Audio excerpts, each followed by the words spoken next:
जय गुरुदेव दोस्तों।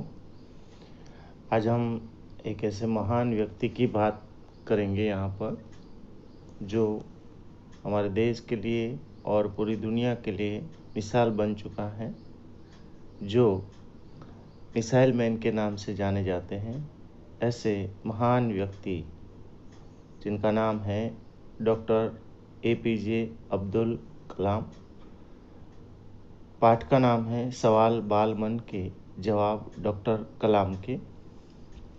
ये पाठ बच्चों के साथ प्रश्नोत्तरी के रूप में प्रस्तुत हुआ है। बच्चों ने डॉक्टर अबुल पाकीर जैनुलब्दीन अब्दुल कलाम को कुछ प्रश्न किए थे, जिन प्रश्नों के उत्तर डॉक्टर अबुल पाकीर जैनुलब्दीन अब्दुल कलाम ने एकदम सहज शैली में जवाब दिए हैं। वे बच्चों की जिज्ञासाओं को तुरंत उत्तर देने के लिए सदैव तत्पर रहते थे। तो ज़्यादा समय व्यतीत न करते सीधे हम पाठ पे पहुंचते हैं। उससे पहले अगर आप इस चैनल पे नए हैं तो कृपया मेरी चैनल को सब्सक्राइब कीजिए, लाइक कीजिए और शेयर कीजिए। प्रश्न पहला, क्या आप अपने बचपन की कोई यादगार घटना हमें सुना सकते हैं? ये प्रश्न आर अरविंद, कक्षा 3, सेंट मेड स्कूल, चेन्नई का एक विद्यार्थी जो है अब्दुल कलाम से करता है। और डॉक्टर अब्दुल कलाम जवाब देते हैं, कक्षा 5वीं के मेरे शिक्षक श्री शिव सुब्रमण्य अय्यर की एक बात मुझे याद है। एक दिन कक्षा में वे हमें ये बता रहे थे कि कोई पक्षी कैसे उड़ता है। उन्होंने हमें रामेश्वरम के समुद्र तट पर ले जाकर इसका जीवंत उदाहरण दिया। वह ऐसी यादगार घटना थी जो मेरे मन मस्तिष्क में हमेशा के लिए बैठ गई। इसी से मुझे आगे विज्ञान पढ़ने की प्रेरणा मिली। दूसरा प्रश्न है, सरयू मकर, कक्षा 5 का छात्र डॉक्टर कलाम से करता है, बचपन में हमें किस भाषा को प्रमुखता देनी चाहिए? डॉक्टर कलाम का जवाब था, मैंने स्वयं माध्यमिक शिक्षा तक की पढ़ाई अपनी मातृभाषा के माध्यम से पूरी की है। कॉलेज और उसके आगे की शिक्षा अंग्रेजी माध्यम की संस्थाओं में पूरी हुई। मेरा मानना है कि हम कॉलेज में भी माध्यम के रूप में मातृभाषा का चुनाव कर सकते हैं, क्योंकि युवा अपनी मातृभाषा में ही सोचता है, उसी में अपनी बात सहजता से कहने में सक्षम होता है। पर इसमें कोई भी दो राय नहीं कि वैश्विक स्तर पर संपर्क के लिए हमें अंग्रेजी जैसी एक संपर्क भाषा की नितांत आवश्यकता है। अगला प्रश्न है अर्श पटेल का, यदि हम आपकी तरह बनना चाहें तो हमें क्या करना चाहिए? कलाम का जवाब है, जब आप युवावस्था में कदम रखें तभी आपको जीवन में लक्ष्य निर्धारित कर लेना होगा। हमेशा कुछ बड़ा सोचो।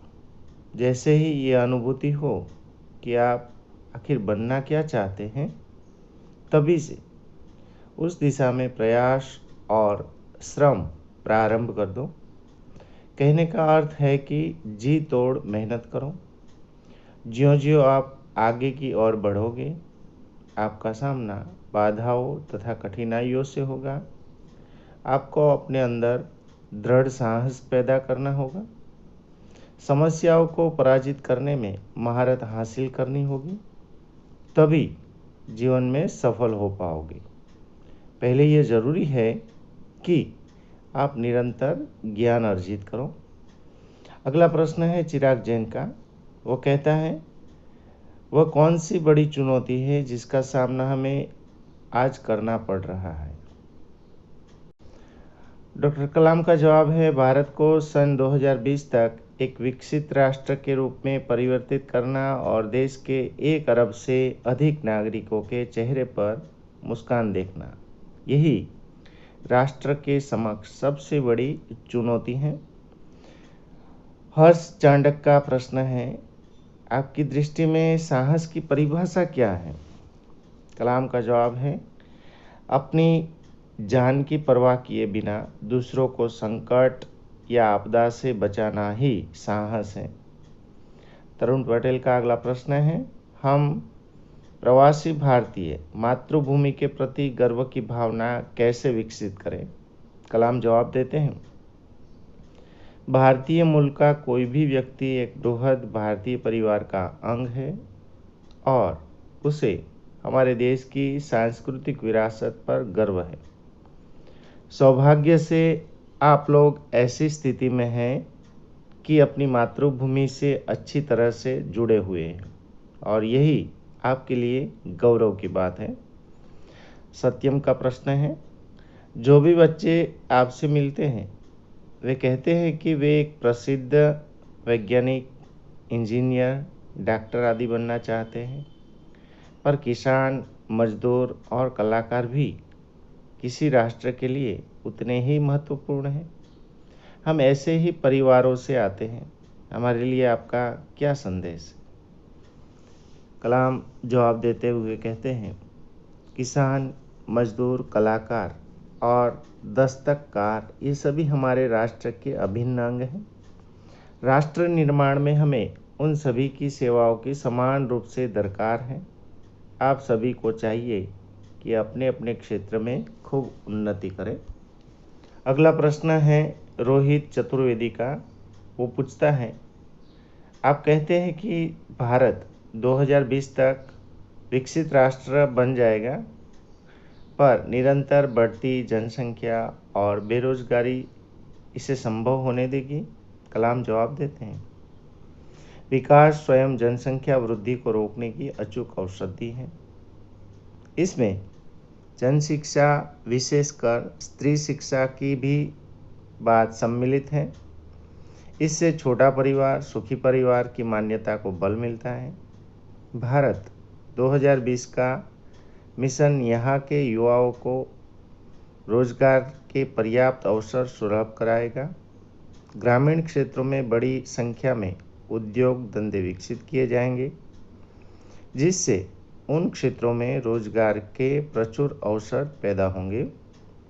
हर्ष मेहता का अगला प्रश्न है, आपको ऐसा क्यों लगता है कि 2020 तक भारत विकसित राष्ट्र बन जाएगा? डॉक्टर कलाम का जवाब है कि भारत की जनसंख्या 1 अरब से अधिक है। इसमें 54 करोड़ लोग 25 वर्ष से कम आयु के हैं। ये हमारी राष्ट्रीय शक्ति है।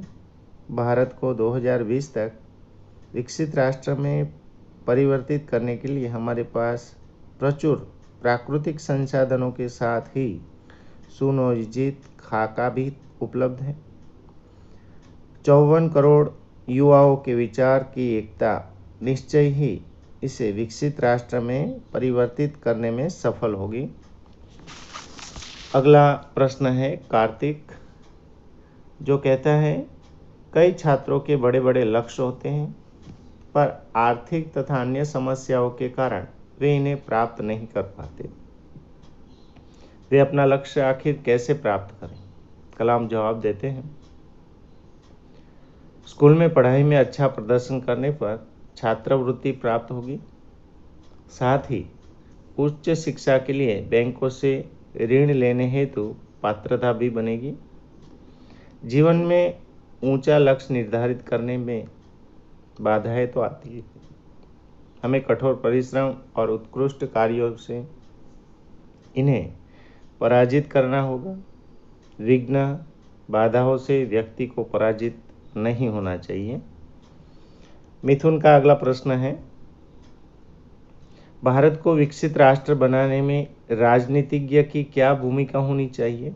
कलाम जवाब देते हैं, जिम्मेदार राजनीतिज्ञ दूरदर्शितापूर्ण नीतियां बनाता है।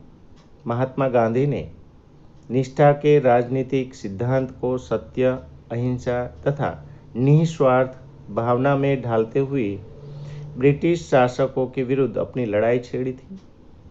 वर्तमान राजनीतिज्ञों को अपने कठिन परिश्रम, उत्कृष्टता और पारदर्शी कार्यों से मार्गदर्शन देना होगा। साथ ही गरीबी रेखा से नीचे रह रहे लगभग 26 करोड़ भारतीयों के उत्थान के लिए भी कार्य करना होगा। अगला प्रश्न नंदिता सुबी कहती हैं, रक्षा की दृष्टि से विजन 2020 का लक्ष्य पाने में महिलाओं की क्या भूमिका हो सकती है? डॉक्टर कलाम का जवाब है कि विजन 2020 में रक्षा अनुप्रयोग के क्षेत्र की महत्वपूर्ण प्रौद्योगिकियों के विकास पर विचार किया गया है। राष्ट्रीय सुरक्षा की बात भी विजन 2020 का एक अभिन्न अंग है। सशस्त्र सेनाओं में नियुक्ति के लिए पुरुष और महिलाओं के आधार पर कोई भेदभाव नहीं किया जाता। तीनों सेनाओं में पर्याप्त महिला अधिकारी नियुक्त हैं। राष्ट्रीय रक्षा क्षमताओं में वृद्धि के लिए महिलाएं उच्च स्तरीय सामरिक सेना बहुगुणक उपकरणों पर कार्य करके भी अपना सहयोग दे सकती हैं। अगला प्रश्न जोधपुर दौरे पर एक बच्चे ने कलाम से किया था कि क्या हम अति विशिष्ट व्यक्तियों के दौरे पर हो रहे अनावश्यक खर्च कम नहीं कर सकते? डॉक्टर कलाम ने जवाब दिया था, तुमने इस मंच पर एक बड़ी सी कुर्सी देखी होगी, वह कुर्सी अब यहाँ पर नहीं है। ठीक ऐसे ही अनुत्पादक चीज़ों पर हो रहे अनावश्यक खर्च भविष्य में नहीं होंगे। यानी एक मिसाइल मैन के द्वारा बच्चों को भविष्य की प्रेरणा देने का यहाँ पर सक्षम प्रयास हुआ है और भारत को 2020 तक एक सक्षम राष्ट्र बनाने की पूरी योजना उन्होंने यहाँ पर बताई थी। पर कम नसीबी ये है कि 2020 तक ये भारत के महान सपूत इस दुनिया से अलविदा ले चुके थे और उनका जो स्वप्न था वो स्वप्न अधूरा रह गया है। आशा करता हूँ कि आप बच्चे कलाम के इस स्वप्न को पूरा करने का प्रयत्न करेंगे। जय हिंद, जय भारत।